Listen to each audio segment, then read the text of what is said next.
Yes, you read that thumbnail correctly. Today, we're going to be talking about a situation where lingua marina and other non-native speakers are correct, and native speakers are 100% absolutely wrong. I've been coming across a few videos that we're going to be talking about today in which native speakers cannot give you any advice whatsoever, but they go ahead and give you their unsolicited advice, and I feel that this can actually do a lot more harm than can actually benefit a learner. Hi, my name's Dave. Welcome to Dave's English. If you're ever interested in taking lessons with me, just go to my website, davesenglish.com, and register for a lesson today.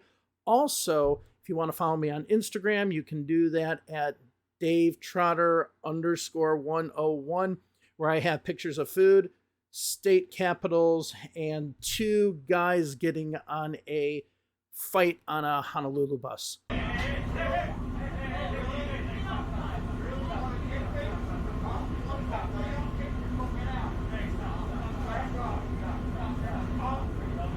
Yes, that's the quality you get from my Instagram channel. No modeling pictures. I mean, come on now.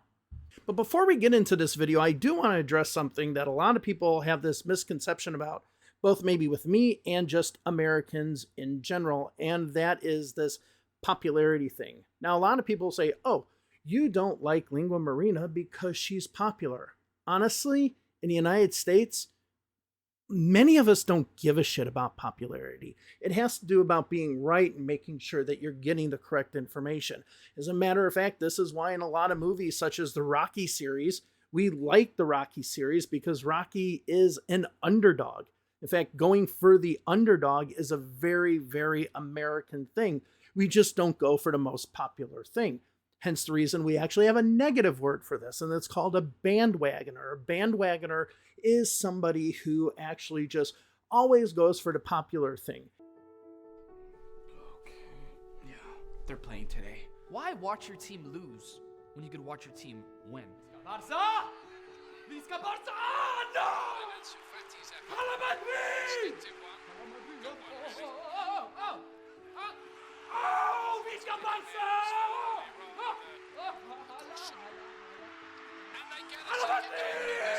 And that's actually looked at in a very negative way in the United States, being a bandwagoner, whereas going for the little guy, going for the underdog, is something that is very typical of how Americans think. So when somebody says, oh, you don't like Lingua Marina because she has so many million subscribers, no, I don't give a shit. It has nothing to do about that.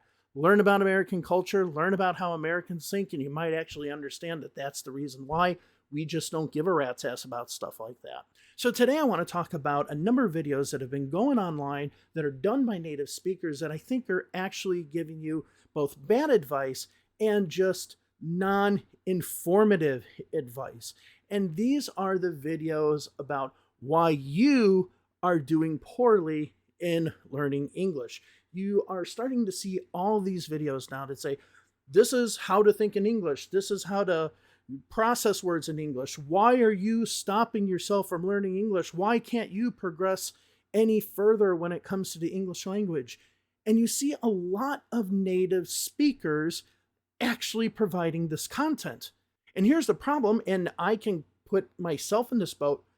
We've never been in that situation. We don't know what it's like to learn English as a second language. We have no idea how that is. Yes, we can know how to learn other languages in other situations, but being a person who is learning English as a second language, we absolutely have no clue because we're native speakers. And for somebody to give you advice about why you're having roadblocks and you're not able to learn it, well, that's kind of useless advice because they've never done a mile in your shoes. So how the hell can they go ahead and advise you as to what a mile in your shoes feels like? And this is the problem we have with a lot of teachers. And I loosely use the term teachers because the more and more I see these videos, the more and more I wonder if they are actually teachers. Let me tell you why. When I did my CELTA through the University of Cambridge, there was one thing that was very clear, and that is that the student needs to take the initiative. The job of the teacher is to point a student in the right direction so you know where you're going. It's to provide error correction. It's to help you improve in your own time how to build your English language skills. We can only guide you in the right direction, but it's still up to you to do that. Now, these teachers going into the realm of advice as to why you aren't making that progression, first of all, as I already mentioned, don't have the experience. But the second thing is they really, this is outside of the realm of teaching. At that point, you're no longer providing them advice as to how to move forward. You're providing them some sort of psychological advice as to why a student is maybe failing, though you have zero experience in this. And this is where the role of non-native teachers really is important. Now, I usually only teach students who are B1 and higher because I always recommend that a student who is A1 or A2 try to learn from somebody who is a non-native speaker, because not only do they know how to maybe teach somebody in that language, because sometimes it's a little bit hard to get going, they're also going to know the struggles that that student might have because of their own experience when learning English, something that I don't know, which is the importance of non-native teachers. They have that experience. They know where that journey goes. They know how to get on track and do this. And this is where I think people like Lingua Marina and others actually have a lot to offer, because no matter what you say about Lingua Marina, she is a C1, possibly a C2 speaker. For all of you out there saying, oh, she's a B1 speaker or B2 speaker, no, you're the ones that are not evaluating it correctly, and you're just mad at her or something like that. She is a C1 speaker. Sorry to burst her bubble, but it's just the case. However, she knows about the English language journey. She absolutely has that knowledge. And to me, if her channel was focused more on the way in which to learn English, not providing you horrible pronunciation, using words incorrectly, and just saying, hey, you can do it, which doesn't do fucking anything for anyone, then she might actually have a worth a shit channel. But she doesn't do that a lot. She talks about, American culture, while on the other hand, knowing nothing about American culture, as if an American lives like an American in a $2 million house near Lake Tahoe. I'm going to get into that video probably in the future.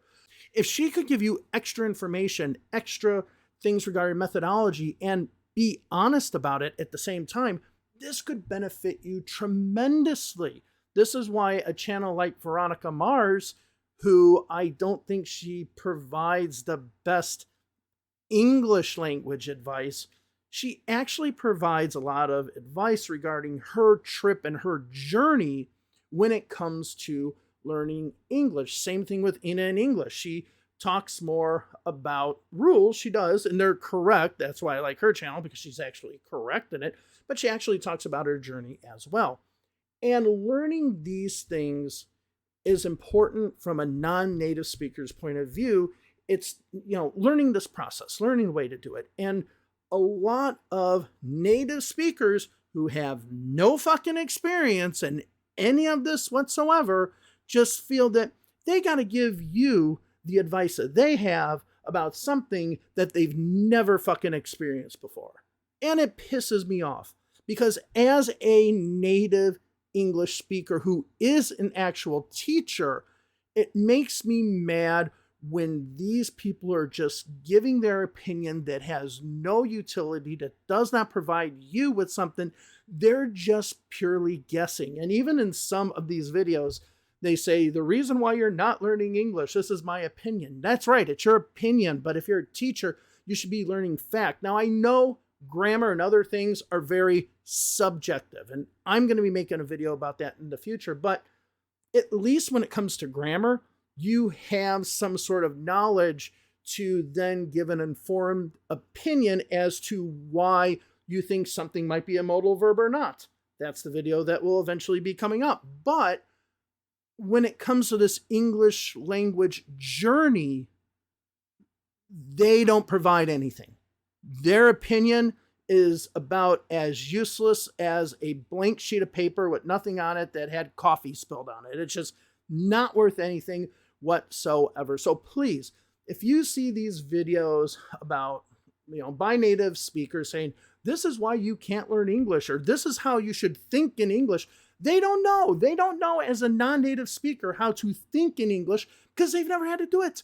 They're a native speaker. But those people who are out there, like the lingua marinas and others, who actually do have this experience, listen to them because they've gone through it. They know what it's like. And please, non-native speakers can provide a wealth of information. And the journey part of that is gold. That is its worth right there. So I just wanted to make this video because I've just seen a lot of videos out there, really, I think, leading students in the wrong direction regarding this. And yeah, that's just my thought. Now, if you are interested and you've stuck around this long, make sure to subscribe, like. Actually, if you are already subscribed, do the little bell so I can get you can get my stuff right away and all that.